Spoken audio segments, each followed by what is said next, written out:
बोलो श्री कृष्ण कन्हैया लाल की जय। सतगुरु महाराज की जय। श्री प्राणनाथ प्यारे की जय। महारानी बाईजुराज की जय। तीनों पुरी धाम की जय। समस्त सुंदर साथ की जय।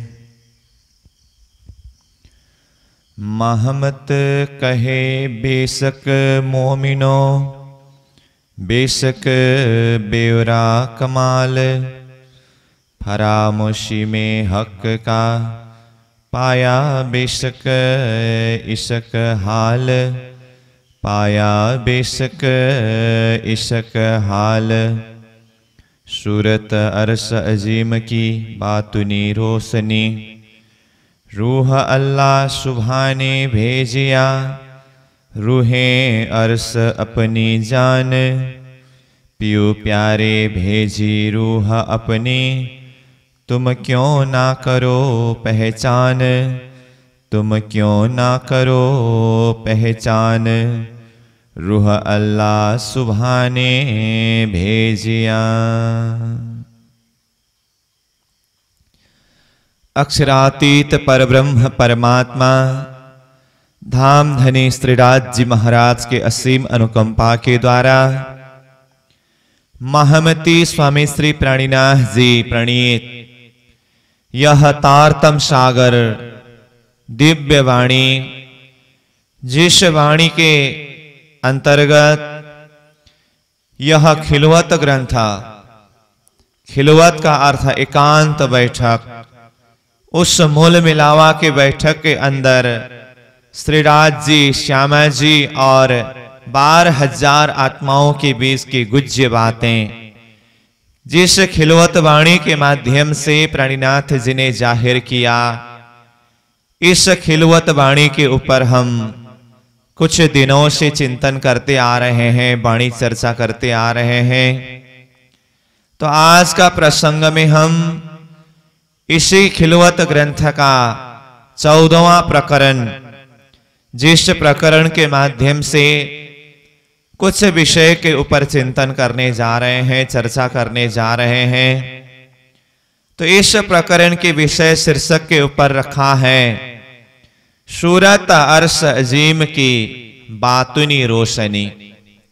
अर्श अजीम यानी कि वह सर्वोत्तम धाम, परम धाम, उस परम धाम के अंदर की हक का स्वरूप, सूरत कहने से स्वरूप, तो स्वरूप तो 25 पक्ष परम धाम का ही स्वरूप है।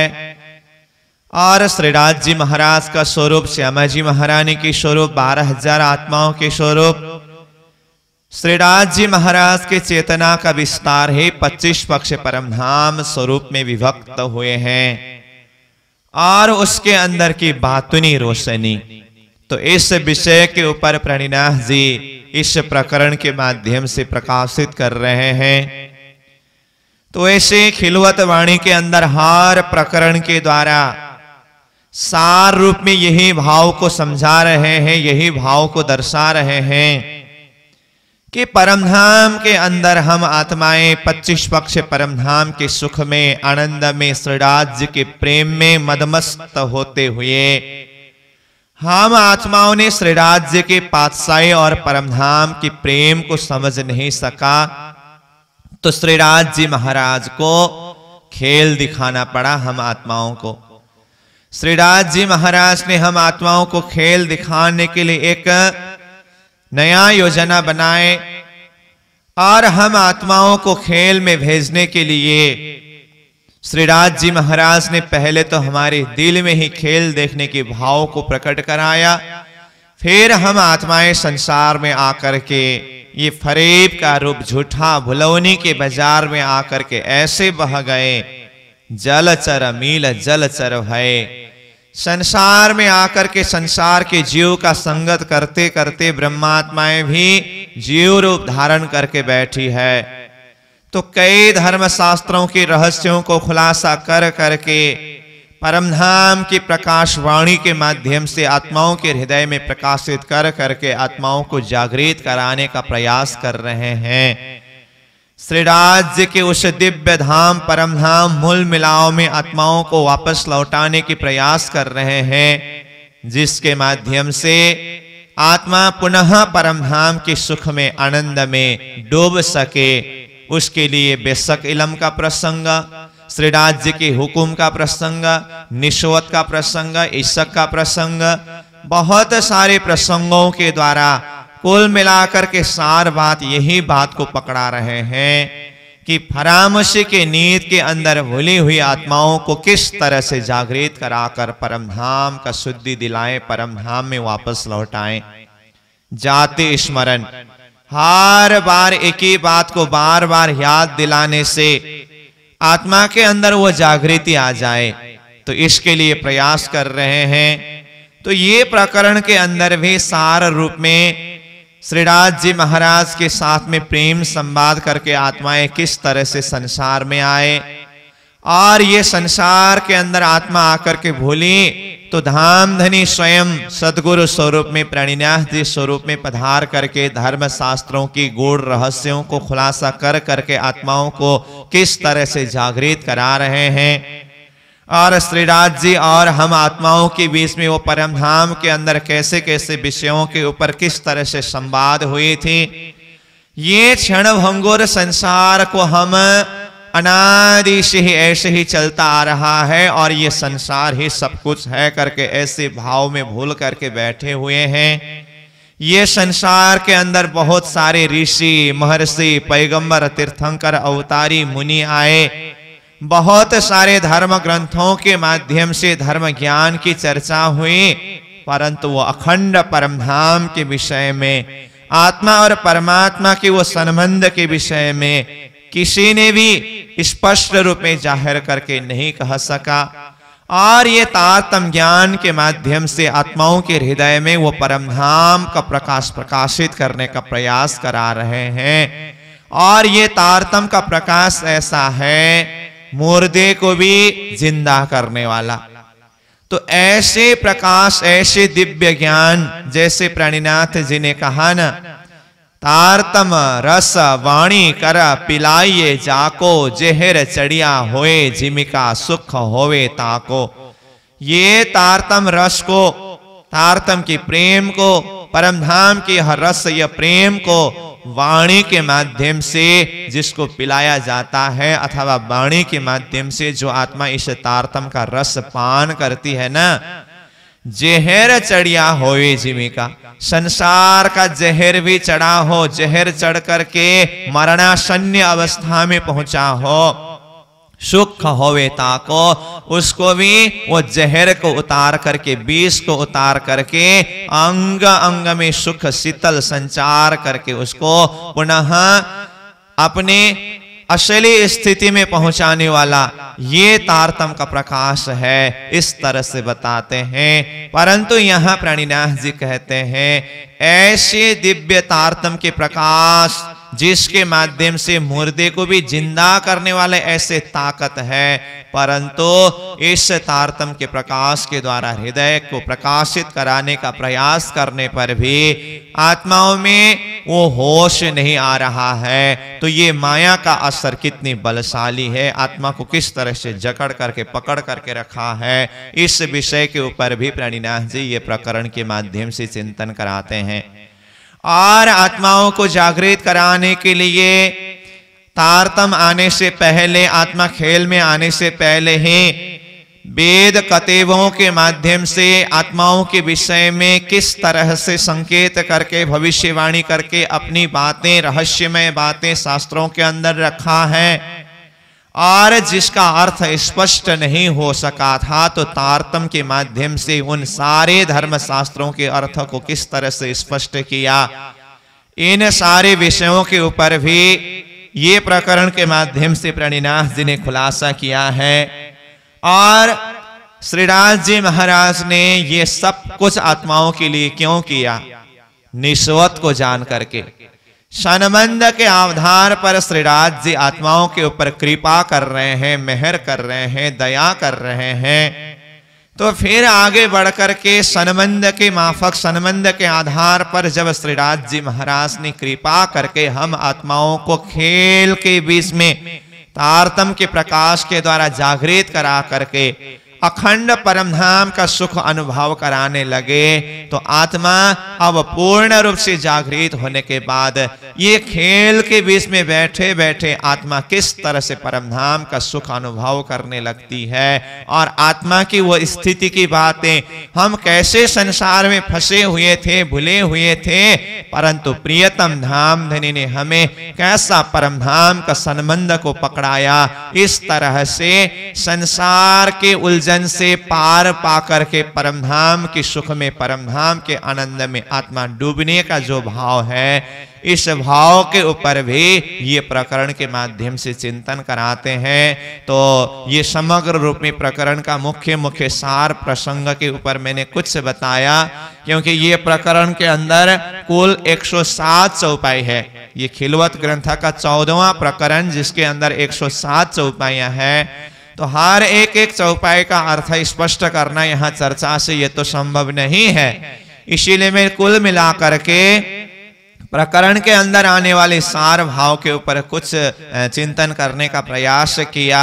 तो इन्हीं विषयों को कुछ चौपाइयों को माध्यम बना करके आधार पर हम कुछ चिंतन करेंगे। बाकी एक एक चौपाई को हम जब अध्ययन करेंगे, चिंतन करेंगे, मनन करेंगे, उसके अंदर डूब जाएंगे, तो चौपाई को भी हम आसानी से समझ सकते हैं और उस भाव गहराई में हम डूब सकते हैं, हृदय के अंदर इश्क यानी कि प्रेम को प्रकट कर सकते हैं। तो ये चौपाई, ये प्रकरण के प्रारंभ में महामती प्रणिनाथ जी कहते हैं, रूह अल्लाह सुभाने भेजिया, रूहे अरस अपनी जान, पियो प्यारी भेजी रूह अपनी, तुम क्यों न करो पहचान। आत्माओं को संबोधन करते हुए धामधनी स्वरूप कहते हैं, रूह अल्लाह सुभाने भेजिया। रूह अल्लाह यानी कि श्यामा जी महारानी स्वरूप, जिन्हें सुभान यानी कि प्रियतम धामधनी श्रीराज जी महाराज ने भेजिया, ये संसार के बीच में भेजा। तो कल जो 13वें प्रकरण के ऊपर हम चर्चा कर रहे थे, तो वहां पर भी श्रीराज जी महाराज ने श्यामा जी महारानी को खेल के बीच में किस तरह से भेजा, तो ये भाव वहां पर भी चिंतन किए। और ये 14वां प्रकरण में भी प्रणिनाथ जी वही भाव को दर्शा रहे हैं, समझा रहे हैं कि रूह अल्लाह सुभाने भेजिया। सुभान प्रियतम धाम धनी श्रीराज जी महाराज ने अपनी अल्लादिनी शक्ति श्यामा जी महारानी, जिन्हें रूह अल्लाह कहते हैं, श्यामा जी महारानी को सद्गुरु स्वरूप में ये संसार के बीच में भेजा, हम आत्माओं को जागृत कराने के लिए। रूहे अरसा अपनी जान, क्यों भेजा? रूहे यानी कि अपनी प्रिय आत्मा अंगना अरस की, वो परमधाम की अपनी अंगना जान करके, समझ करके हम आत्माओं को जागृत कराने के लिए धाम धनी श्रीराज जी महाराज ने श्यामा जी महारानी को खेल के बीच में भेजा। पियो प्यारे भेजी रूह अपनी, पियो प्यारे यानी कि प्रियतम धाम धनी श्रीराज जी महाराज ने अपनी प्रिय अंगना प्यारी आत्माओं को भेजी, रूह अपनी, अपने आत्माओं को भी भेजा। तो 12,000 आत्माएं भी श्रीराज जी महाराज की प्रिय आत्माएं हैं, उनको भी खेल में भेजा, खेल देखने के लिए।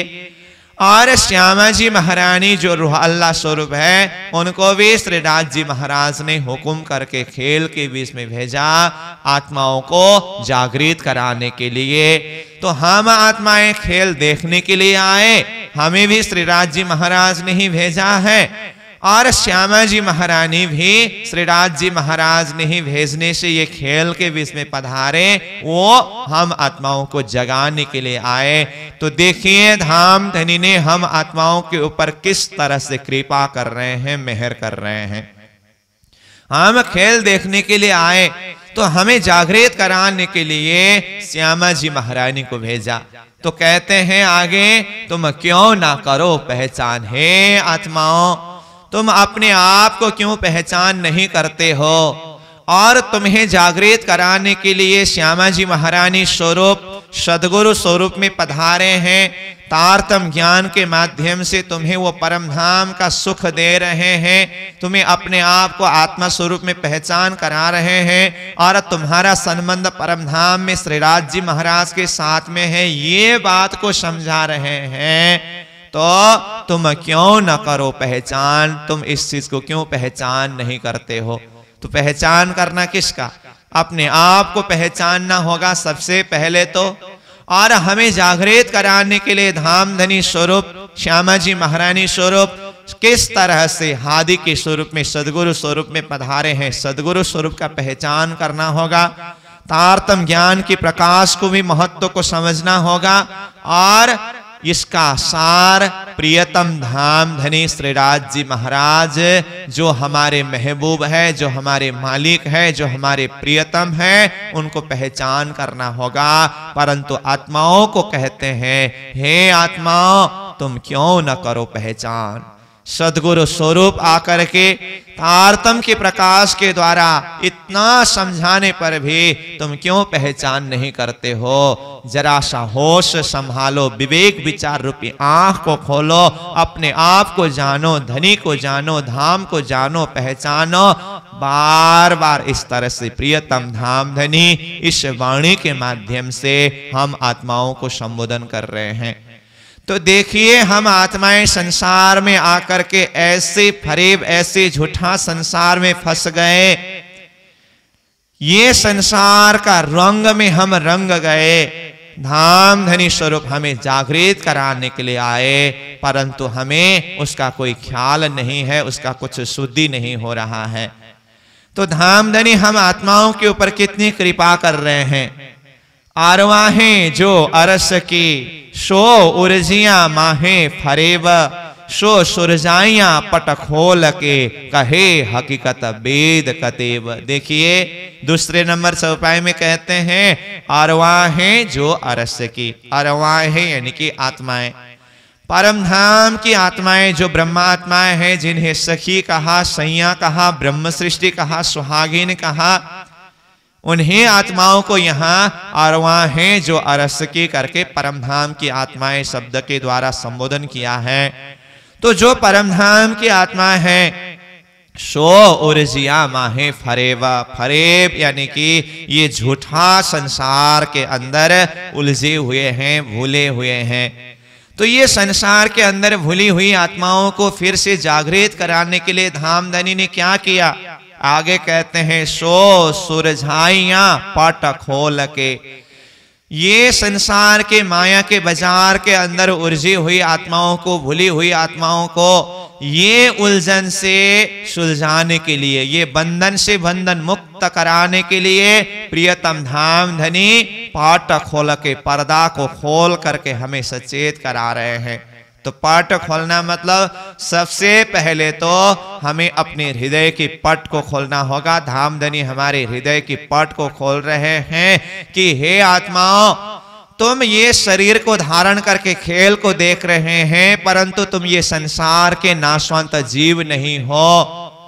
अपने आप को जानो, अपने आप को पहचानो। जैसे किरंतन वाणी में शुरुआत में ही प्रणिनाथ जी ने कहा ना, पहले आप पहचानो रे साधो, पहले आप पहचानो, बिन आप चिन्हे पार ब्रह्म को कौन कहे मैं जानो, पहले आप पहचानो। तो पहले अपने आप को पहचान करना, ये भी पट खोलना है, और फिर प्रियतम धाम धनी स्वरूप को पहचान करना, ये भी पट खोलना है। तो उसी प्रकरण के अंतिम चौपाई में प्रणिनाथ जी ने कहा ना, बोले चाले पर कोई न पहचाने, परखत नहीं परखानो, महमत कहे माहे पारख जोगे, तब जाए आप उलखानो। तो यहाँ पर अपने आप को पहचान करने के लिए और प्रियतम धाम धनी श्रीराज जी को पहचान करने के लिए इस वाणी के माध्यम से आह्वान कर रहे हैं, समझा रहे हैं। तो अपने आप को जानने के लिए पर्दा खोलने का मतलब क्या है? तो हम ये पंचभौतिक शरीर को, देह को धारण करके बैठे हैं, तो अज्ञानता बस हम कभी कभी अपने आप को इस देह के रूप में, शरीर के रूप में ही मानते हैं, समझते हैं। तो धाम धनी ये ज्ञान के प्रकाश के माध्यम से हमें ये समझा रहे हैं कि तुम यह देह नहीं हो, ये शरीर नहीं है, और ये शरीर में जितने भी गुण अंग इंद्रियां हैं, जैसे शरीर में देखें 5 ज्ञानेंद्रिय है, 5 कर्मेंद्रिय है, जो 5 तत्व से निर्मित शरीर है। तो ये शरीर का गुण अंग इंद्रियों का अपना अपना विषय है, और ये सारी इंद्रियां अपने अपने विषय भोग में ही मस्त है और उसी सुख को ही सब कुछ मान करके बैठी हुई है। परंतु धाम धनी इस ज्ञान के प्रकाश के माध्यम से आत्मा को संबोधन करते हुए ये समझा रहे हैं, हे आत्मा, तुम जिस शरीर के इंद्रिय के स्वाद के पीछे लगे हो ना, ये वास्तव में तुम्हारा परिचय नहीं है। ये तो शरीर का इंद्रिय का स्वाद है, उसमें मत भूलो, मत उलझो। इस देह से अंदर जो अंतस्करण है, मन, बुद्धि, चित्त, अहम, ये अंतस्करण का रूप भी तुम नहीं हो। तुम मन नहीं हो, बुद्धि नहीं हो, चित्त नहीं हो, अहम नहीं हो। इन सब से परे वो विशुद्ध चेतन आत्मा स्वरूप है, तुम वो आत्मा हो। अब प्रणिनाथ जी महाराज ने इस तरह से अपने ही अंदर का पाट खोल करके, जैसे यहां कहा न, सो सुरझाइयां पाट खोल के, ये पर्दा को खोल करके आत्माओं को उलझन से सुलझाया। तो ये पाट खोलना मतलब मैं शरीर नहीं हूं करके ये समझ आना, एक पर्दा खोलना है। मैं मन नहीं हूं, मैं बुद्धि नहीं हूं, इन सब से परे मैं विशुद्ध चेतन रूप आत्मा हूं। अब इस तरह से आत्मा शक्ति, वो चेतन शक्ति में पहुंचने के बाद भी प्रणिनाथ जी ने इस चेतन का भी अलग अलग दर्जा, अलग अलग रूप समझाया है। ज्यादातर संसार में चेतन यानी कि आत्मा शब्द तक तो बहुत सारे चिंतक, बहुत सारे साधक पहुंचे, परंतु सभी चेतन, सभी जीव, सभी शक्ति एक ही है करके इसीलिए इसी में ही उलझ करके रहे। परंतु महामती प्रणिनाथ जी ने ये शारीरिक दृष्टि के अंदर प्रवेश करके इन सारी पर्दाओं को खोल करके जब वो शुद्ध चेतन रूप आत्मा शक्ति एक चेतन शक्ति तक पहुंचे, और वो चेतन शक्ति के ऊपर भी प्रणिनाथ जी तारतम्य के माध्यम से विवेचन करके समझाते हैं कि ये चेतन में भी 2 प्रकार की चेतना है। तो बाकी सब ने ये चेतन शक्ति को एक ही रूप में माना, इसलिए सब एक ही है करके उस एक रूप, एक चेतन, एक आत्मा शक्ति के द्वारा हो अथवा जीव शक्ति के द्वारा हो, किसी भी तरह से हो, उस शक्ति को एक ही शक्ति के रूप में माना। परंतु प्रणिनाथ जी कहते हैं नहीं, ये शरीर के अंदर जो चेतन है ना, इसमें 2 प्रकार की चेतन है। एक नारायणी सृष्टि के अंदर उत्पत्ति हुए जीव है, वो भी चेतन नाम से ही जाने जाते हैं, परंतु ये सपना के अंदर उत्पत्ति हुई है और सपना के अंदर ही ये नाश होकर के जाएगा। और दूसरा एक चेतन है जो ये स्वप्निक सृष्टि की उत्पत्ति होने से पहले से ही था, और अभी ये संसार के अंदर खेल देखने के लिए वो सुरता रूप में आई है, और जब ये संसार नाश होकर के जाएगा उस समय भी वो चेतन का अस्तित्व, वो आत्मा का अस्तित्व, वो शक्ति का अस्तित्व कायम रहेगा। इस तरह से ये संसार के अंदर मानव तन धारण किया हुआ चेतना में ही 2 प्रकार की चेतना है, एक नाशवंत चेतना है और एक अविनाशी चेतना है। जो नाशवंत चेतना है जिसे जीव सृष्टि कहा है, और अविनाशी चेतना जो है वो दिव्य ब्रह्मधाम परम धाम से शूरता रूप में ये संसार का खेल देखने के लिए आई है, और जिन्हें ब्रह्म सृष्टि कहते हैं। तो इस तरह से प्रणिनाथ जी ने एक नाशवंत चेतना और एक अविनाशी चेतना की बात की। तो इस चीज को हम किस तरह से समझें कि नाशवंत चेतना और अविनाशी चेतना, क्योंकि कई जनों को तो चेतना शब्द प्रयोग करने के बाद नाशवंत चेतना करके समझना अथवा उस चीज को हजम करना ही बहुत मुश्किल पड़ता है। तो इसको हम जरा सा एक दृष्टांत के माध्यम से, उदाहरण के माध्यम से विवेचन करने का प्रयास करें कि प्रणिनाथ जी ने किस तरह से दो प्रकार की चेतना का भेद बताया है और नाशवांत चेतना किस तरह से समझें और अविनाशी चेतना यानी कि वो परमधाम की सुरता जिन्हें ब्रह्म सृष्टि कहा है उनको हम किस तरह से समझे, तो एक दृष्टांत के सहारे हम समझने का प्रयास करें।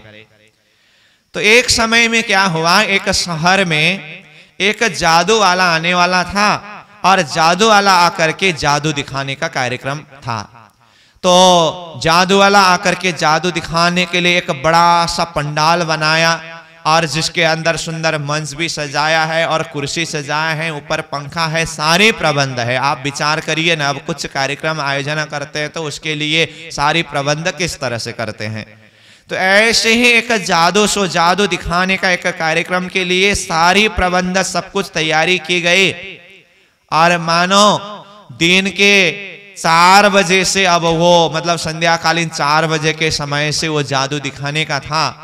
तो एक व्यक्ति अपने ऑफिस से घर की तरफ लौटते समय अब 3:30 बजे ही वहां पर पहुंचे। अब घर जा करके आओ तो फिर 4 बजे तक मैं वहां नहीं पहुंच सकता, चलो अब यहीं पर बैठते हैं, आधा घंटा वेट करेंगे, प्रतीक्षा करेंगे, फिर उसके बाद ये जादू देख करके ही जाऊंगा करके वो पंडाल के अंदर प्रवेश किया। तो वो तो आधा घंटा पहले ही पहुंचा है ना, इसीलिए वहां पर कोई पहुंचे ही नहीं थे उस समय में। वो अकेला अंदर रह गए, कुर्सी के ऊपर बैठे बैठे कुछ समय व्यतीत हुआ। तो ऊपर जो वो एक पंखा लगा था वो बंद था वैसे उस समय में। तो वहां पर एक कबूतर आकर के बैठा था, तो वो कबूतर ने वो मतलब कुछ फोर को गिरा दिया, तो अपने शरीर में अपने कपड़ा में पड़ा। तो ऐसे ऊपर देखा तो कबूतर देखा, ऐसे किया तो वो कबूतर वहां से उड़ करके भाग गया। और ऐसे ही उसने अपने कपड़ा को थोड़ा धोया, साफ किया और ऐसे ही बैठे रहे।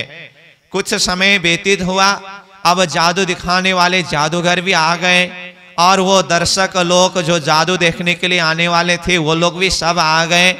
उतने में वो जहां पर बैठे थे पास में एक उनका पहचान वाला दोस्त भी आ गए और वो दोस्त पास में बैठा। और अब समय शुरू होने के बाद जादूगर ने, जादू वाला ने जादू दिखाने लगे। सब कोई जादू देख रहे हैं और जादू दिखाते दिखाते बहुत प्रकार के अलग अलग जादू दिखाए। कभी तो एक आम का पेड़ इतना बड़ा बना करके वहां पर आम लगाता है और सबको वो खिलाता है, टेस्ट भी आता है। और ऐसे ऐसे अनेक रूप जादू का रूप दिखाया। और उन्हीं में से एक जादू का रूप ऐसा दिखाया, वो जादूगर ने क्या किया, एक बेलून को बड़ा सा बनाया हवा भर करके और उस बेलून को फोड़ करके तत्क्षण में उसके अंदर से बहुत सारे कबूतर को उड़ाया और इतने सारे कबूतर वहां से उड़ करके पूरा चारों तरफ जहां भी वो कबूतर बैठने का जगह था वहां पर कबूतर भर गया। अब वो कबूतर इस तरह से फैला हुआ है, उसको थोड़ी देर ऐसे ही रख करके जादू वाला ने फिर दूसरा जादू दिखाने लगे। अब सब कोई जादूगर की तरफ ध्यान देने लगे, अब दूसरा क्या दिखाएंगे करके। परंतु वो व्यक्ति जो आधे घंटे पहले ही आकर के उस पंडाल के अंदर बैठे थे, अब ये व्यक्ति क्या देखने लगा कि वो चारों तरफ फैले हुए कबूतर की तरफ देखने लगे। इधर देखते हैं, उधर देखते हैं, इधर मुड़ते हैं, उधर मुड़ते हैं। कुछ चेहरा में देखते समय कुछ अशांति जैसा लग रहा है। तो सामने वाला दोस्त ने पूछा, क्या हुआ, क्या देख रहे हो इधर उधर? सामने में दूसरा एपिसोड दिखा रहे हैं जादू, वो देखो। तो ये कहते हैं नहीं नहीं वो तो देखेंगे, परंतु मैं यहाँ पर वो ओरिजिनल कबूतर को देख रहा हूँ। तो सामने वाला दोस्त कहने लगा, ओरिजिनल कबूतर? कौन सा ओरिजिनल कबूतर? क्या बात कर रहे हो तुम? यहाँ कोई ओरिजिनल कबूतर नहीं है, तुम्हें पता नहीं है अभी अभी जादूगर ने ये बेलून को फोड़ करके इतने सारे कबूतर उड़ाए थे, थोड़ी देर बाद में ये सब मिट जाएगा कहते हैं। परंतु ये कहते हैं नहीं नहीं, ये बहुत सारे जादूगर ने उड़ाया हुआ कबूतर तो है, परंतु इन कबूतरों के जमात के बीच में ही एक ओरिजिनल कबूतर है जो जादूगर आने से पहले से ही यहाँ पर था। मैं वो ओरिजिनल कबूतर को ढूंढ रहा हूं करके ये दोस्त कहता है, परंतु दूसरा उनका दोस्त जो है वो मानने के लिए तैयारी नहीं है। तुम पागल जैसी बात क्या कर रहे हो, यहाँ पर कोई ओरिजिनल कबूतर नहीं है, जादू वाला ने अभी विस्तार किया हुआ कबूतर है करके वो जबरदस्त जिद करता है। परंतु ये प्रत्यक्ष प्रमाण है, जादू वाला आने से पहले भी वहां पर एक ओरिजिनल कबूतर था और अभी जादू वाला ने ये बहुत सारे कबूतर विस्तार किया है और यहाँ देखने में कबूतर का रूप एक ही है, परंतु ये समझता है, ये जानता है, इसको पता है कि यहाँ कबूतर के अंदर की चेतना दो प्रकार का है। एक अविनाशी चेतना जो जादू वाला आने से पहले से ही था, ये जादू वाला आने के बाद ये भी अभी भी है और जादू वाला अपना ये कार्यक्रम पूरा करके जाएंगे तब भी ये कबूतर रहेगा।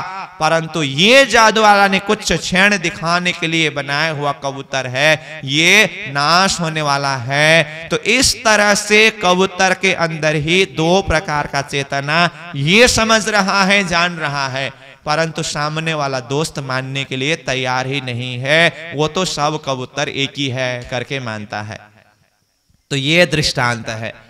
तो ये दृष्टांत के माध्यम से हम ये समझें, जिस तरह से ये जादू वाला आने से पहले, जादू वाला का कबूतर विस्तार होने से पहले से ही वहां ओरिजिनल कबूतर है, इसी तरह से ये संसार क्या है, ये संसार भी तो जादू वाला का कबूतर की तरह है।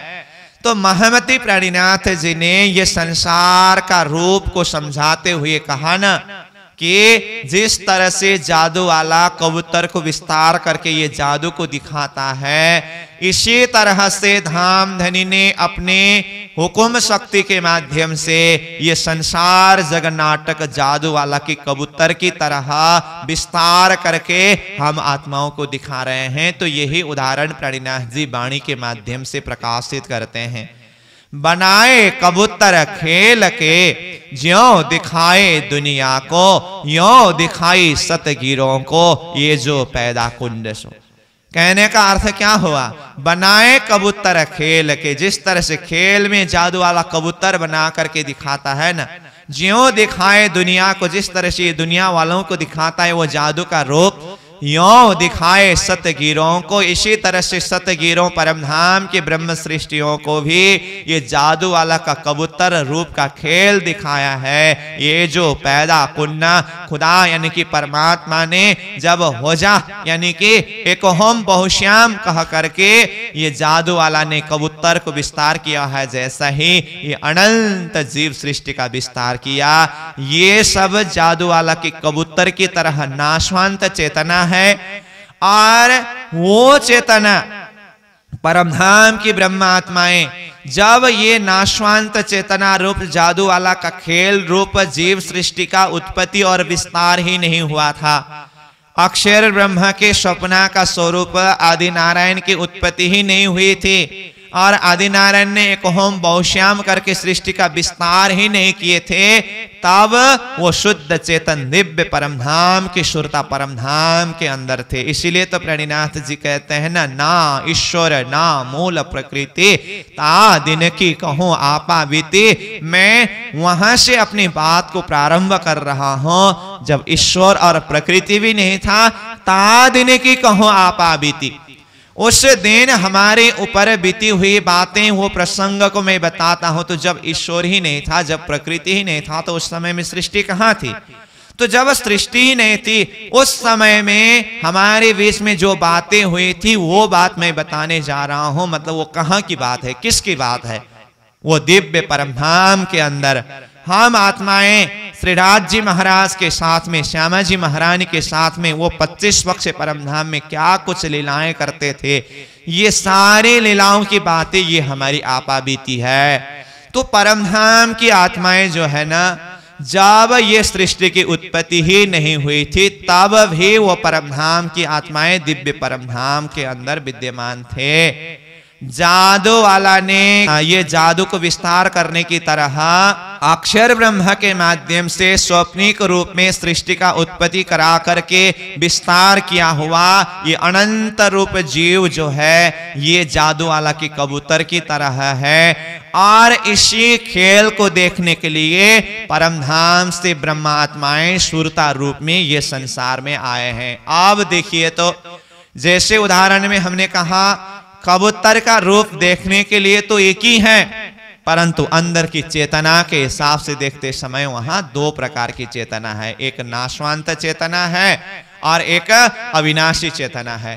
ठीक इसी तरह वर्तमान इस सृष्टि के बीच में देखने के लिए तो मानव रूप एक ही रूप में दिखाई देते हैं, परंतु इसके अंदर जो आत्मा शक्ति के हिसाब से वो चेतना के हिसाब से देखते समय दो प्रकार की चेतना है। एक नारायण ने एक होम बहुश्याम कहने पर विस्तार किया गया जो जीव सृष्टि है, जो झूठा संसार के अंदर उत्पत्ति हुए हैं, जो सपना के अंदर उत्पत्ति हुए और सपना के अंदर ही नाश होने वाला है, जैसे वो जादू वाला के कबूतर की तरह ये भी मानव तन को धारण करके एक चेतना के रूप में रह करके शरीर को संचालन कर रहा है। और दूसरा दिव्य परमधाम से वो शुद्ध चेतना जब सृष्टि की उत्पत्ति ही नहीं हुई थी, वो चेतना वो आत्मा वो सुरता रूप में इसी मानव तन में आकर के सुरता रूप में प्रवेश होकर के खेल को देख रही है। और ये खेल को देखने वाली जो चेतना है ना, ये शुद्ध चेतना, ये ओरिजिनल कबूतर की तरह ये अविनाशी चेतना है, अविनाशी आत्मा है, जो ये संसार जब नाश होकर के जाएगा तब भी अपना अस्तित्व को कायम रखेगा, जो परमधाम मूल मिलाव में जागृत होगी और परमधाम के सुख में आनंद में रमेंगे, खिलेंगे, झूमेंगे। ये शुद्ध आत्मा अविनाशी आत्मा है। तो इस तरह से एक नाशवंत चेतना है और एक अविनाशी चेतना है। तो इस तरह से दो प्रकार की चेतना, एक नाशवंत और एक अविनाशी चेतना, ये दोनों समझाते हुए प्रणिनाथ जी अब कहते हैं पहले आप पहचानो, पहले अपने आप को पहचान करो कि तुम जादू वाला के कबूतर की तरह नारायणी सृष्टि के अंदर नीत के अंदर उत्पत्ति हुए नाशवंत जीव हो या वो दिव्य परमधाम से संसार जगन्नाटक खेल देखने के लिए आई हुई शुद्ध चेतना हो। तो अपने आप को पहचानो। तो धाम धनी स्वरूप प्रणिनाथ जी ने हम आत्माओं को ये तारतम्य के प्रकाश के माध्यम से उस आत्मा के रूप में पहचान दिलाया है जो ये संसार के जगन्नाटक खेल देखने के लिए आए हैं, और वही ब्रह्म सृष्टि है। और उन्हीं ब्रह्म सृष्टियों को यहाँ अरस की अरवाहें, परमधाम की दिव्य आत्माएं इस शब्द के द्वारा संबोधन किया। तो ये हमारा पाठ को खोल करके अपने आप को पहचान कराना है। तो जैसे कहा ना, महमत कहे माहे, माहे यानी कि अंदर, अंदर खोलने से ये सारी पर्दाओं को खोलते खोलते जब हम अंदर जाएंगे तो अपने आप को वो आत्मा स्वरूप में पाना, और उस आत्मा स्वरूप में भी दिव्य परमधाम से संसार खेल जगन्नाटक देखने के लिए आई हुई चेतना, वो सुरता ब्रह्म सृष्टि के रूप में अपने आप को पाना। इस तरह से पर्दा को खोल करके धामधनी हमें समझा रहे हैं। इस तरह से हमने अपने आप को आत्मा रूप में तो जाना, और फिर कहते हैं आगे, जैसे महामती कहे माहे, फिर कहा पार खोजोगे। तो पार खोजने से परमात्मा की पहचान होगी। तो पार खोज करके परमात्मा को पाने के लिए भी बीच में बहुत सारे उलझन है, बहुत सारी आड़ा है, बहुत सारी पर्दा है। तो इन पर्दाओं को भी पार करना होगा। जैसे पर्दा के संदर्भ में वाणी में ही प्रणिनाथ जी ने वो बेहद वाणी का प्रकरण में नरसैया जैसे कृष्ण भक्ति के रस में डूबते डूबते, कृष्ण प्रेम के रस में डूबते डूबते ब्रज लीला के रस में तो पूरी तरह से डूब गए, और जैसे बंसी बजी, बंसी के नाद पर पीछे पीछे दौड़ते चले गए और वो रास के रस में डूबना चाहते थे। दौड़ते दौड़ते वो रस किस तरफ चले गए अंदर की तरफ पता ही नहीं चला। और ये रास के रस के जो मूल उद्गम स्थल, वो स्रोत केंद्र, वो भंडार तक पहुंचने के लिए आड़ी दरवाजा, चार दरवाजा आड़ा हुआ करके नरसिंह जी के प्रसंग में भी प्रणिनाथ जी ने वाणी के माध्यम से ये बात को प्रस्तुत किया है ना। कहने का मतलब वो मूल स्रोत केंद्र, जो स्टोर हाउस, वो परमात्मा का हृदय, परमधाम का प्रेम, वहां तक पहुंचने के लिए आड़ी दरवाजा 4 करके आया। तो ये दरवाजा, यही तो पाठ है। तो ऐसे परमात्मा प्राप्ति के लिए, प्रियतम धाम धनी तक पहुंचने के लिए बीच में बहुत सारे उलझन है, बहुत सारी पर्दा है, बहुत सारे पाठ हैं, परंतु प्रियतम धाम धनी ने तारतम के प्रकाश के माध्यम से इन सारे पर्दाओं को भी खोल करके अपना स्वरूप का पहचान कराया। जिससे पर्दा के संदर्भ में हम देखें तो ये 14 लोक ब्रह्मांड का वर्णन किया है। तो ये 14 लोक ब्रह्मांड के अंदर ये मध्य का लोक, मृत्युलोक में हम संसार जगन्नाट को देख रहे हैं। तो ये 14 लोक ब्रह्मांड को घेर करके अष्टावरण है। तो ये अष्टावरण भी पाठ है। वहां से फिर आगे ज्योति स्वरूप गायत्री मोह तत्व रूपी पाठ पर्दा है, फिर इच्छा शक्ति रूपी पर्दा है, फिर महाशून्य समष्टि रूपी पर्दा है। ये सारा स्वप्निक ब्रह्मांड के अंदर ही कितने सारे उलझन है। तो इन सारे उलझनों को, इन सारे पर्दा को खोल करके आगे बढ़ना इतना आसान चीज नहीं है, परंतु तारतम के प्रकाश के माध्यम से ये सारे पर्दा को खोल करके आत्मा को वो जागृत परलोक बेहद भूमि के अंदर प्रवेश कराया। और बेहद भूमि के अंदर भी अव्याकृत ब्रह्म, सबलिक ब्रह्म, केवल ब्रह्म, सत्स्वरूप ब्रह्म का रूप का दर्शन कराते हुए अक्षर ब्रह्म का धाम और उससे भी परे अक्षरातीत परम धाम का पहचान तारतम के प्रकाश के माध्यम से आत्माओं को करा रहे हैं। तो ये सारी पर्दाएं आत्मा को परमात्मा प्राप्ति के लिए बीच में जितने भी उलझन है, ये सारी पर्दा वो तो कहां तक है। तो बैराट को जब हम अच्छी तरह से अध्ययन करते हैं तो परमात्मा प्राप्ति के लिए बीच में कितने सारी उलझन है और इस उलझन को तारतम ने किस तरह से सुलझाया। धर्म शास्त्र को भी हम जब अध्ययन करने लगते हैं ना, धर्म शास्त्र के अंदर भी बहुत सारी उलझन है, बहुत सारी पर्दा है।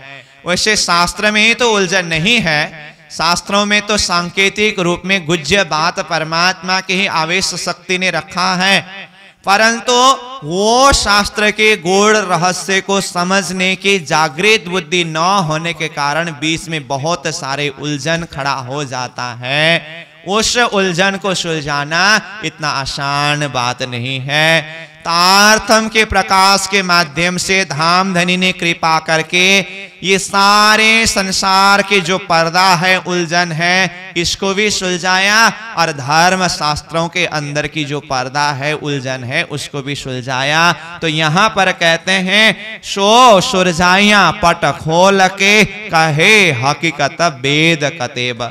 वो सारे पर्दा को खोल करके वेद कतेब के रहस्यों को खुलासा करके उनके अंदर छुपी हुई गुज्य रहस्यमय बातों को स्पष्ट करके खुलासा करके हकीकत समझाया और ये सारे पर्दा को खोल करके आत्मा को पूर्ण रूप से जागृत कराया और वो उलझन को सुलझाया। इस तरह से यहाँ प्रणिनाथ जी प्रकाशित करते हैं। तो मैं बोल रहा था परमात्मा प्राप्ति के लिए आत्मा को क्या क्या पाठ है, बैराट के अंदर भी पाठ है और शास्त्र के अंदर भी पाठ है। तो इसी प्रसंग को तो प्रणिनाथ जी ने वाणी में, कलश वाणी में अलग अलग 2 प्रकरण में व्याख्या किया है ना, एक बैराट की जाली और दूसरा वेद की जाली करके। देखिए बैराट और वेद दोनों जाली यानी कि कोहड़ा का रूप है, पर्दा का रूप है आत्मा को परमात्मा प्राप्ति के लिए। तो ये बैराट और वेद दोनों जाली पर्दा हैं, परंतु तारतम के माध्यम से ये बैराट रूपी जाली को भी किस तरह से हटाया, वेद रूपी जाली को भी किस तरह से हटाया और ये पर्दा को, ये जाली को खोल करके दिव्य परमधाम परमात्मा स्वरूप का दर्शन किस तरह से कराया, इन उलझनों को किस तरह से सुलझाया। इस विषय में वो बैराट की जाली और वेद की जाली के प्रसंग में प्रणिनाथ जी ने कलश वाणी में चर्चा किया है। तो बिना तारतम, ये जागृत ज्ञान, जागृत बुद्धि के विवेचन के बिना हम धर्म शास्त्र का अध्ययन करें तो वो धर्म शास्त्र ही हमारे लिए परमात्मा प्राप्ति के लिए उलझन बन जाते हैं। परंतु तारतम्य ज्ञान के विवेचन के माध्यम से हम धर्म शास्त्र का अध्ययन करें, चिंतन करें, तो उसी धर्म शास्त्र के माध्यम से ही हम परमात्मा का स्वरूप, परमात्मा के धाम नाम को जान सकते हैं, समझ सकते हैं। तो इसका अर्थ क्या है? धर्म शास्त्र के अंदर तो बहुत सारी बातें आत्मा परमात्मा के विषय में समझाया है, कहा है, परंतु सांकेतिक रूप में, गुह्य रूप में कहा है। वो सपना की बुद्धि उस रहस्य को खोल नहीं सकेगा। उसको खोलने के लिए, समझने के लिए तो जागृत बुद्धि चाहिए, परंतु सपना की बुद्धि वाले धर्म शास्त्रों के इन गूढ़ रहस्यों को अटकल के द्वारा अर्थ करने का प्रयास किया, इसलिए और उलझन में फंसते रहे। इसको किसी ने भी सुलझा नहीं सका। तभी तो प्रणिनाथ जी क्या कहते हैं? सुपना बुद्ध अटकल सो वेद कतेव खोजे जिन्ना, मगज न पाए माहे का बांधे मायने वारे तिन्न। देखिए, धर्म शास्त्र के अंदर तो गूढ़ रहस्य परमात्मा के विषय में, आत्मा के विषय में सांकेतिक रूप में रखा है। प्रणिनाथ जी कहते हैं न, जिन जानो शास्त्र में नहीं है, शास्त्र में सब कुछ। ऐसी बात नहीं कि शास्त्र में कुछ नहीं है, शास्त्र के अंदर तो बहुत सारी चीज है, सब कुछ है। परंतु जीव सृष्टि क्या जाने? जिनकी अक्ल है तुच्छ, जीव सृष्टि तो उसको जान नहीं सकता, समझ नहीं सकता, जिसकी अक्ल ही तुच्छ है, मंदमती है। तो वो गूढ़ रहस्य को समझने के लिए सपना के बुद्धि वालों ने क्या किया? अटकल के द्वारा उन शब्दों का अर्थ करने लगे और अटकल के द्वारा परमात्मा को खोजने लगे। तो आगे कहते हैं, मगज न पाए माहे का। धर्म शास्त्रों के अंदर के उन गूढ़ रहस्य को समझ नहीं सका। बांधे मायने वारे तिन्ना, व्याकरण सूत्र के आधार पर एक एक शब्द को 12 अर्थ में बांधा, विस्तार किया, परंतु ये शब्द का विस्तार करने से तो वो गूढ़ रहस्य खुल नहीं सकता है और उलझन में फंसते रहे, डूबते रहे। इस तरह से वेद भी एक जाली के रूप में हो रहा था और बैराट के अंदर भी परमात्मा को खोजने के लिए गए तो कहीं स्वर्ग की मुक्ति के विषय की बात आती है, वहीं पर जीव उलझ जाते हैं। कहीं वैकुंठ की मुक्ति के विषय की बात आती है, वहीं पर जीव उलझ जाते हैं। कहीं निराकार की बात आती है, वहीं पर जीव उलझते हैं। इन सारी स्थितियों को पार करके एक पूर्ण ब्रह्म परमात्मा की पहचान करना और उनके साथ में संबंध जोड़ना कितनी मुश्किल की बात थी, परंतु ये तारतम्य के प्रकाश के माध्यम से वेद और बैराट दोनों के जाली को पार करा करके पूर्ण ब्रह्म परमात्मा, जिन्हें वेदादि मंत्रों ने किस तरह से लक्ष्य बोध किया था, दिव्यो ह्यमूर्त पुरुषः शवायभ्यंतरो ह्यजा अप्राणो ह्यमना शुभ्रो ह्यक्षरात् परतः पर। जो अक्षर ब्रह्म के धाम से भी परे, वो अक्षरातीत पूर्ण ब्रह्म परमात्मा चिद घन स्वरूप, वो किशोर स्वरूप पूर्ण ब्रह्म परमात्मा की पहचान धर्म शास्त्रों के ही गूढ़ रहस्य को खुलासा करते हुए तारतम्य के माध्यम से समझाया। इस तरह से जो उलझन आत्माओं के ऊपर खड़ा हो रखा था, तारतम्य ने इन उलझनों को सुलझा करके आत्मा को परमात्मा की पहचान दिलाए। तो इस तरह से तारतम्य के प्रकाश के माध्यम से आत्मा को जागृत कराने का प्रयास कर रहे हैं। परंतु ये सब कुछ करने पर भी आत्मा होश में आने के लिए कितना मुश्किल हो रहा है। तो इसका कारण क्या है? इसका कारण यही है, ये माया इतनी आसानी नहीं है, माया बहुत बलशाली है। तो इस तरह से आगे फिर प्रणिनाथ जी इसी प्रकरण में आगे बढ़ करके इतना करके समझाने पर भी फिर आत्मा पूरी तरह से होश में न आने का कारण क्या है? तो कहते हैं श्रीराज जी महाराज ने अपने हुक्म के द्वारा ये खेल बनाया ही ऐसा ही है। श्रीराज जी ने वो प्रेम संवाद इस रब्द में पहले कहा था ना, हे आत्माओं, तुम लोग को बैठने के लिए तो मेरे चरण शरण में ही बैठोगे, परंतु इतना दूर दराज में होगे, ढूंढने पर भी मुझे कभी पाओगे नहीं। ढूंढोगे तुम मुझको बहुत सहुर कर, मेरा ठौर न पाओ या मुझे क्यों ना खुले नजर। तो कहा ना, तुम लोग मुझे सहोर करके ढूंढोगे परंतु ना मुझसे मिल पाओगे, न तो मेरा ठौर ही पाओगे, कुछ नहीं पा सकेगा। ऐसा फरेब का रूप संसार को दिखाऊंगा। इतहीं बैठे देखोगे खेल हंसी का, फरामुश सहोर करोगे बहुत का पर आए ना सको माहे होश।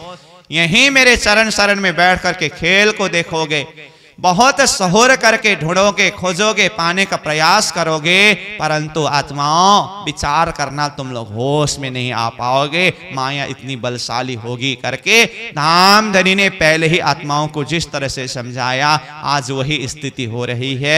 ये माया इतनी बलशाली है, तारतम के प्रकाश के माध्यम से धर्म शास्त्रों के इन गूढ़ रहस्यों को इतना खुलासा करके समझाने पर भी आत्माएं होश में नहीं आ पा रही है।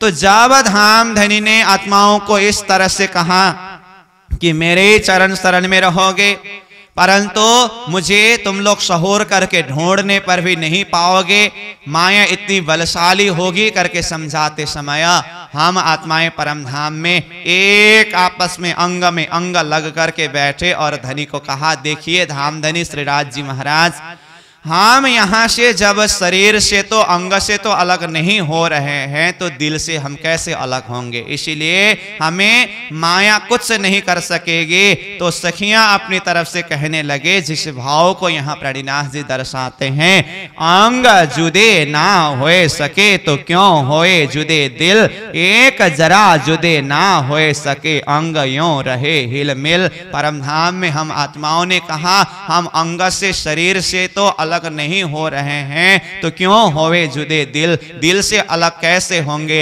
हम एक आपस में हिलमिल होकर के रहेंगे, माया हमारा कुछ बिगाड़ नहीं सकेगा। इस तरह से हम धामधनी से कह रहे थे, परंतु फरेब का रूप संसार के असर ने आज हमारी स्थिति ऐसी कर दी, धर्म शास्त्रों के इन गूढ़ रहस्यों को खोल खोल करके समझाने पर भी हम होश में नहीं आ पा रहे हैं। तो ये कितनी विचित्र की बात है। इस तरह से इन विषयों के ऊपर भी प्रणिनाथ जी यहाँ समझाते हैं।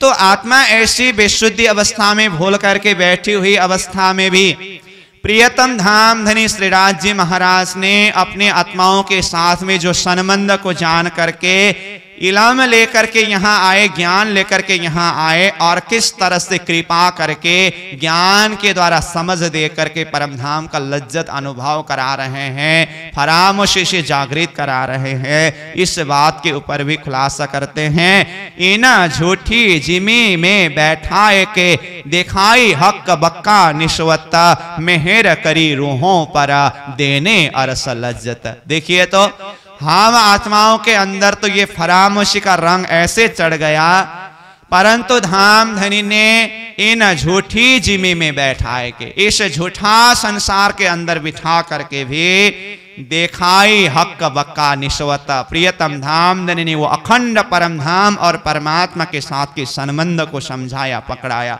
मेहर करी रूहों पर, हम आत्माओं के ऊपर धामधनी ने कृपा किया, देने अरस लज्जत, परम धाम की लज्जत, परम धाम की वो मस्ती स्वाद का अनुभव कराने के लिए इलम के माध्यम से सभी बातों को समझा करके फिर ईश्वर का हृदय में अनुभव करा रहे हैं। तो ये धामधनी श्रीराज जी महाराज की कृपा को तो देखिए, ये राज्य महाराज की कृपा के द्वारा जब उनके ही हुक्म के द्वारा आत्माओं के हृदय से वो फरामोशी का पर्दा हटेगा ना, क्योंकि जितना भी प्रयास करे, जो कुछ भी करे, अंततोगत्वा राज्य के हुक्म के अलावा कुछ होने वाला ही नहीं है। तो राज्य महाराज भी आत्माओं को जगा भी रहे हैं, परंतु होश में आने नहीं भी दे रहे हैं, ये भी उनके हुक्म के द्वारा ही है। नहीं तो वेद कतेबों के सारे रहस्यों को खोल खोल करके इलम के द्वारा सारा समझ दे करके इतना सब कुछ करने पर भी आत्मा होश में क्यों नहीं आ रही है। तो ये भी राज्य अपने आत्माओं के ऊपर हंसी कराने के लिए उनके हुक्म के द्वारा ही इस तरह से भुला रहे हैं। परंतु जब राज्य महाराज स्वयं अपनी आत्माओं को होश में लाना चाहे और कृपा करके मेहर करके उनके हुक्म के द्वारा जब आत्मा को होश में लाएं, तो जब आत्मा होश में आकर के ये परमधाम का सत सुख हृदय में अनुभव करने लगेंगे ना यहाँ संसार में बैठे बैठे, तो अब वो जागृत आत्मा उनके अंतर हृदय के भाव किस तरह से उमड़ करके आएगा, उस भाव को यहाँ किस तरह से प्रस्तुत किया है। तो प्राणीनाथ जी कहते हैं, कैसी झूठी निश्वत में करते थे गुजरान, अब निश्वत भई अरस की लेत संग सुभान। अब जागृत आत्मा अपने हृदय के भाव को प्रियतम धनी के प्रति किस तरह से अर्पित करते हैं। देखिए, कैसी झूठी निश्वत में करते थे गुजरान, कैसे झूठा संसार के साथ में संबंध लगा करके हम समय को गुजार रहे थे। आव धाम धनी की कृपा के द्वारा आव निश्वत भई अरस की लेत संग सुभान, प्रियतम धाम धनी के साथ में हमारा परम धाम का संबंध लग गया। अब हम परम धाम का सुख ले रहे हैं, अनुभव कर रहे हैं खेल के बीच में बैठ करके। इसी भाव में कहते हैं, कैसा पाया रूह कबीला, हम शरीर के कबीले शरीर के परिवार में किस तरह से झूठा संबंध में फंस करके बैठे हुए थे। धाम धनी की कृपा के द्वारा कैसा पाया रूहों कबीला, आत्मा का परिवार, ये आत्मा के संबंधी जन किस तरह से हमने प्राप्त किया। कैसा पाया धनी हक, हमारे प्रियतम धाम धनी को हमने किस तरह से पाया। खेल के बीच में ही देखिए, कैसे दुख से निकस के पाई सांची नियामत, इस तरह से ये संसार की कैसी झूठी संसार से निकल करके परम धाम का सच्चा सुख, अखंड सुख हम आत्माओं को अनुभव करा रहे हैं। धाम धनी की कृपा को इस तरह से याद कर रही है आत्मा। कैसे फना में होते आए, कैसे बक्का वतन आए, कैसे सुख में छूटी कैसे जलन। अज्ञान अवस्था में हम कैसे झूठे संसार में फंस करके बैठे हुए थे। धाम धनी ने ज्ञान के द्वारा और कृपा करके हमें कैसे परमधाम का सुख अनुभव करा रहे हैं। आए कैसे सुख में, हम कैसे परमधाम के सुख में चिंतन करने वाले हो गए, कैसे परमधाम के सुख में आ गए। छूटी कैसे जलन, संसार की ये जलन जो है वो किस तरह से छूटा, इस चीज को याद कर रही है। कैसे झूठे घर होते, संसार का जो शरीर का घर झूठा जो घर है उसमें हम किस तरह से भूल करके बैठे हुए थे। पाए कैसे अरस मोहलात, देखिए कैसे परमधाम का मोहलात, अखंड परमधाम दरबार को प्राप्त किया हमने। जागत हो के नींद में है आत्माओं, विचार करके देखो, जागृत हो या नींद में, अगर कोई अज्ञान रूपी नींद में हो तो भी इन वचनों को सुन करके होश संभालो, जागृत हो जाओ। कछु विचारत हो ये बात, इस बात को जरा सा विचार करो कि धाम धनी ने हम आत्माओं के ऊपर कितनी कृपा की है, कितनी मेहर की है। तो इस तरह से धाम धनी की कृपा, धाम धनी की मेहर के विषय में ये महिमा को गाते हैं। फिर जब आत्मा पूरी तरह से परमधाम के सुख में रमन करने लगे तो कहते हैं, देखो ताल नदी झूठी जिमी और देखो अरस जोए, याद करो सुखा दोए रूह को दिला देख तफावत सोए। ये संसार में भी नदी ताल है ना, ये झूठा जिमी का, यहाँ के नदी ताल का भी रूप देखिए। और परमधाम की हौज कौशर जमुना जी, वो परमधाम के अंदर की नदी ताल तालाब को देखिए और याद करो ये दोनों में कितना अंतर है। और परमधाम की सुख की महत्व उसके अपने हृदय में धारण करो, इस तरह से सहूर करके तुलना करके भी समझा रहे हैं। तो पूरी तरह से संसार से चित्त वृत्ति को ऊपर उठा करके पूरा परमधाम के सुख में, परमधाम के आनंद में ही आत्मा को रमन किया हुआ ऐसे पूर्ण जागृति की स्थिति को यहाँ पर आगे प्रस्तुत करते हैं। तो मैंने पहले ही कहा, ये सारे एक एक चौपाई चौपाई को हम चिंतन करें, अध्ययन करें तो हृदय में वो परमधाम का सुख का लज्जत अनुभव होगी। तो इस तरह से सारे भाव को बताते हुए अंत में प्राणीनाथ जी कहते हैं, महमत कहे ए मोमिनो जो दिए थे दिल भुलाए, फरामोशी से बीच हो समय अब साहेब लेत बुलाए। देखिए तो कितनी गहरी बात है। महमत कहे ए मोमिनो, महमती प्राणीनाथ जी कहते हैं, ए मोमिनो, हे आत्माओं, हे सुंदर सास जी, हे ब्रह्म सृष्टि सखियां, जो दिए थे दिल भुलाए। ये मायावी संसार ने हमारे दिल को भुला करके परमधाम की शुद्धि बुद्धि को सब भुला रखा था। हम संसार को ही सब कुछ मान बैठे थे। परंतु प्रियतम धाम धनी की कृपा के द्वारा अब क्या हुआ, फरामोशी से बीच होश में अब साहेब लेत बुलाए। फरामोशी के संसार से ये फरामोशीपन को हटा करके हमें होश दिला करके, शुद्ध दिला करके अब साहेब लेत बुलाए। साहेब स्वरूप प्रियतम धाम धनी हमें वो परम धाम मूल मिलावा के सुख में आह्वान कर रहे हैं, बुला रहे हैं। तो धाम धनी के इस कृपा को आत्मसात करते हुए तारतम के प्रकाश के द्वारा हृदय को प्रकाशित करके अब हमें अपनी शुरता को परम धाम मूल मिलावा में अपने परात्मा स्वरूप में केंद्रित करना है और श्रीराज जी महाराज के साथ में वो 25 पक्ष परम धाम के सुख आनंद में अपने आप को डुबाना है। तो इसके लिए निरंतर हम वाणी का चिंतन करते रहे और वाणी में जिस सुख का, जिस परम धाम के मस्ती का और लज्जत का याद दिलाया है और जो श्रीराज जी की कृपा की महिमा को समझाया है, उसी में हम डूबे रहे और अपने जीवन को धन्य बनाएं। इन्हीं शब्दों के साथ चौपाई को दोहराते हुए वाणी चर्चा को विश्राम देंगे। बोलो श्री प्राणनाथ प्यारे की जय।